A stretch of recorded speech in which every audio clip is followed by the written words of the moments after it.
అయితే audio viral అవుతుంది ప్రస్తుతం ఎమ్మెల్యే దగ్గుబాటి ప్రసాద్ గారు మనకు ఫోన్ లైన్లో జాయిన్ అవుతున్నారు. ప్రసాద్ గారు నమస్కారం.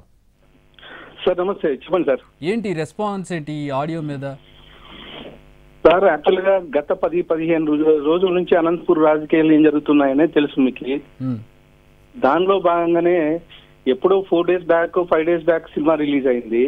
నేను ఒకవేళ మాట్లాడింటే అదే రోజు పెట్టేవాళ్ళు కదా. 5 days తర్వాత ఈ రోజు కుట్రలో భాగంగా నన్ను ఇరికించడం అని చెప్పేసి, ఈ కుట్రలో భాగంగా కొంతమంది చేసే ఇది తప్ప నాకు సంబంధించిన అంశం కాదు. ఇప్పుడే నేను ఒక వీడియోగా రిలీజ్ చేశాను సార్. ఇందాకే ఒక మీడియా మిత్రుడు పెట్టాను నాకు ఇట్లా వైరల్ అవుతుందని చెప్పేసి. ఇప్పుడే ఒక వీడియో రిలీజ్ చేశాను. జూనియర్ ఎన్టీఆర్ అభిమానులకు క్షమాపణ చెప్తూ.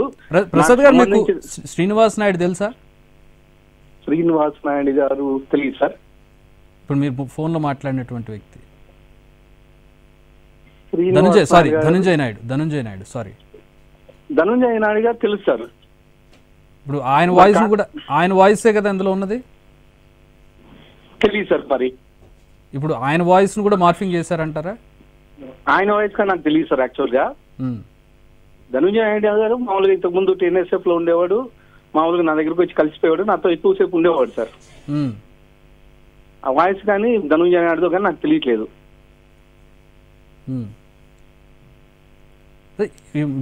మీరు రిలీజ్ చేసిన ఆడియోలో మీరు క్షమాపణ చెప్తూ ఆడియో కానీ కట్ పెట్టారు సార్. ఇందాక వచ్చిన ఆడియో కానీ కట్లు వచ్చింది. అది ఎక్కడ అన్ని అటాచ్ చేసుకుంటూ వచ్చినట్లు వచ్చింది. నాకు పెట్టారు ఒక మీడియా మిత్రుడు ఇందాకే. అంటే బీప్స్ వేసాం సార్. అంటే మా దాంట్లో అంటున్నారా, మీకు వచ్చిన ఆడియో అంటున్నారా? నాకు వచ్చిన ఆడియో సార్. ఓకే, నాకు వచ్చిన ఆడియో కానీ అంటే ఫ్రేమ్ చేసుకుంటూ వచ్చినట్లు ఉంది అనమాట. అది అంటే ఈ బూతులతో కలిపి నాకు సంబంధించిన అంశము కాదు సార్. నాకు సంబంధించిన మీరు కాల్ మాట్లాడలేదు అంటున్నారా, మీ వాయిస్ కాదంటున్నారా? అది నా వాయిసే కాదు సార్. ఓకే, ఇప్పుడు దీంట్లో అసలు మీకు సంబంధమే లేదు. ఆడియో సంబంధమే లేదు సార్. మీకు సంబంధం లేనప్పుడు మీరు సారీ ఎట్లా చెప్పారు? ఎందుకు చెప్పారు సార్? కానీ జూనియర్ అభిమానులు ఫీల్ అవుతున్నారు అని చెప్పేసి కొంతమంది మీడియా మిత్రులు చెప్పిన దాని నుంచి ఇప్పుడు మీ మాదిరి ఫోన్ చేశారు సార్. ఫోన్ చేస్తే నేను జూనియర్ అభిమానులు ఫీల్ అవుతున్నారు అంటే దానికి అగైనెస్ట్ గా నేను సారీ చెప్పాను సార్. అంటే అసలు మీరు కానప్పుడు మీరు సారీ చెప్పప్పుడు, మనం తప్పు చేయనప్పుడు మనం క్షమాపణ చెప్పాల్సిన అవసరం లేదు కదా. ఖచ్చితంగా సార్. కానీ ధర్నా చేస్తాము లేకపోతే ఇంకోటి అని చెప్పేసి ఏదో బెదిరిస్తున్నారు, లేకపోతే ఇంకోటి అంటున్నారు అని చెప్పేసి వాళ్ళ మనోభావాలను దెబ్బతీయకుండా ఉండడానికి నేను చెప్పాను సార్. అంతే. ఈ సందర్భంగా ఏమైనా చెప్తారా ఎన్టీఆర్ ఫ్యాన్స్ కి? మీరు ఏమైనా చెప్పదలుచుకున్నారా సార్? నేను కానీ నందమూరి అభిమాని, చిన్నప్పటి నుంచి నందమూరి బాలకృష్ణ అభిమాని, తర్వాత జూనియర్ ఎన్టీఆర్ అభిమాని. చాలా సినిమాలకి కానీ అంటే అక్కడ నరేంద్ర చౌదరి గారు ఉంటారు. నరేంద్ర చౌదరి గారిని అడగచ్చు అనంతపూర్ లో నేను ఎంత అభిమానో. వాళ్ళకి మీరు ఏమన్నా చెప్తారా? అంటే ఈ సందర్భంగా ఇప్పుడు చాలా వైరల్ అవుతోంది. మాకు ఎన్టీవీ కూడా కాల్స్ వస్తున్నాయి సార్. ఏంటిది, ఎందుకు ఇట్లా మాట్లాడారు, ఆయన నెంబర్ కావాలి మాకు, ఆయన అసలు తెలుగుదేశంలో ఎట్లా ఉన్నారు, అంతా ఒకటే కదా, ఎందుకు ఇట్లా మాట్లాడారు అనేది మాకు వస్తున్నటువంటి కాల్స్. ఏమన్నా చెప్తారా మీరు ఎన్టీఆర్ ఫ్యాన్స్ కి? నేను అదే చెప్తున్నాను సార్. ఒక వీడియో రిలీజ్ చేస్తాను, మీకు అని పెడతాను, ఒకసారి పంపించాను సార్ అభిమానులకి. ఎందుకు అసలు మీ మీద ఎందుకు కుట్ర చేయాలి? ఒక ఎమ్మెల్యే మీద, తెలుగుదేశానికి సంబంధించిన ఎమ్మెల్యే మీదే, ఎన్టీఆర్కు సంబంధించిన వాళ్ళకి మీకు ఎందుకు సమస్య వస్తుంది? మీ మీద ఇలాంటి కుట్ర ఎందుకు చేస్తారు? ఏమైనా చేస్తే రాజకీయంగా ఎదుర్కొంటారు. ఈ రకమైన కుట్ర ఎందుకు చేస్తారు ఎవరైనా? రాజకీయ కుట్రలో భాగంగానే సార్ ఇది. ఎందుకంటే ఎంతసేపు ఉన్నాను, లాస్ట్ 17-18 months నుంచి డిఫేమ్ చేయాలనే ఆలోచనలోనే ఉన్నారు అక్కడ కాన్స్టిట్యున్సీలో కానీ ఇంకోటి రోజు కానీ. గత 10-15 రోజుల నుంచి నేను అంటే బయట ఉన్నాను సార్. ఒక 15 days. ఆ 15 days లో కానీ అనంతపూర్లో చాలా జరిగాయి. అక్కడ లోకల్ రిపోర్టర్స్ కానీ తెలుసు. దీనిలోనే భాగంగానే ఇవన్నీ జరుగుతున్నాయని చెప్పేసి ఆలోచనలో నేను ఉన్నాను సార్. ఎవరు చేయించారు అనుకుంటున్నారు?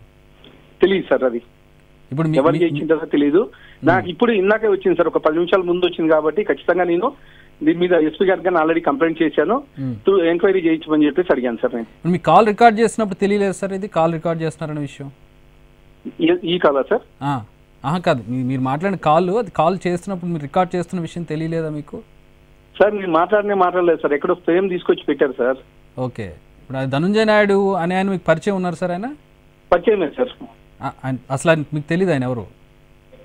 సార్ తెలుసు సార్, కానీ ఓకే ఇలాంటిది మాట్లాడారు నేనైతే మాట్లాడలేదు.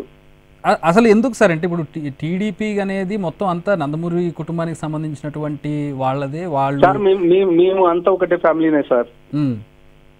నారా ఫ్యామిలీ, నందమూరి ఫ్యామిలీ అంతా ఒకటే ఫ్యామిలీనే. జూనియర్ గారు అంటే నాకు చాలా అభిమానం.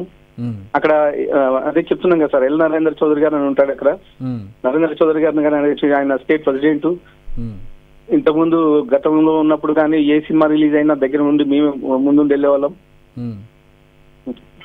అసలు ఎందుకు సార్ అంటే ఇప్పుడు మీరని కాదు, టీడీపీ ఎన్టీఆర్ సపరేట్గా ఉంటున్నారనే ఎందుకు వచ్చింది అసలు? ఇట్లాంటివి వచ్చినప్పుడు అది ఇంకా బలపడుతుంది కదా, ఇది ఒక బ్యాడ్ సిగ్నల్ వెళ్ళదా సార్? అదే సార్, యాక్చువల్గా నాకు సంబంధం లేని అంశము, కానీ వచ్చింది అన్నారు. దానికనే నేను ఇప్పుడు అది పోకూడదని చెప్పేసి ఎన్టీఆర్ అభిమానులు కానీ క్షమాపణ చెప్పాను సార్ నేను. Okay, right sir. అది వెళ్ళకూడదని చెప్పాను sir. Okay, right. Thank you Prasad. Thank you. Right, అది దగ్గుబాటి ప్రసాద్ గారి స్పందన చూసాం. టీడీపీ అనంతపురం అర్బన్ ఎమ్మెల్యే ఆయన వాయిస్ అంటూ వచ్చినటువంటి ఆడియో కాల్ రికార్డ్ నాది కాదు అంటూ అన్నారు ఆయన. ఒకవేళ ఆ ఆడియో విని ఎవరైనా మనోభావాలు దెబ్బతింటే కూడా నేను క్షమాపణ చెప్తున్నానని చెప్తున్నారు ప్రసాద్ గారు. మేమంతా ఒకటే అని చెప్తూ ఉన్నారు. ఎన్టీఆర్ కానీ నందమూరి ఫ్యామిలీ అంతా కూడా, టీడీపీ అంతా ఒకటే, మేమంతా ఒకటే, ఇలాంటి సమస్యలు ఏం లేవు, నా మీద రాజకీయ కుట్రలో భాగంగానే ఇలాంటి ప్రచారాలు చేస్తూ ఉన్నారు అంటూ చెప్తూ ఉన్నారు. అలాగే ఒక వీడియో కూడా ఆయన రిలీజ్ చేశారు, కంప్లైంట్ కూడా ఇచ్చారట దీనికి సంబంధించి ఎంక్వైరీ చేయమని చెప్పి, ఈ ఆడియోకి సంబంధించి ఎంక్వైరీ చేయమని చెప్పి.